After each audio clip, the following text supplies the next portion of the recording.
All right, anybody with a 2022 whatever Honda Talon 1000r want to see what 2-inch wheel spacers look like on the factory everything? Well, you're about to find out. Step 1, jack up as non-sketchily as possible because it has 80 freaking feet of freaking shock travel on this son of a, yeah. But anyhow, take the lug nuts off, put the spacer on, torque the spacer to 80 foot-pounds, put the with a little Loctite if you want. Put the wheel on, torque the wheel to 80 foot-pounds. And here in a second, we're going to show you what that looks like. And there's what she looks like with 2-inch wheel spacers on the back.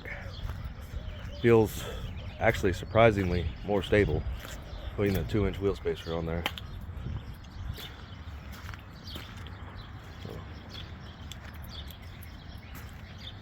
Really does not look much different whatsoever front to back now, but it's wider. I like it.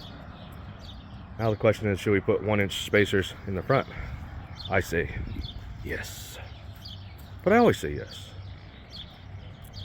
I don't know why,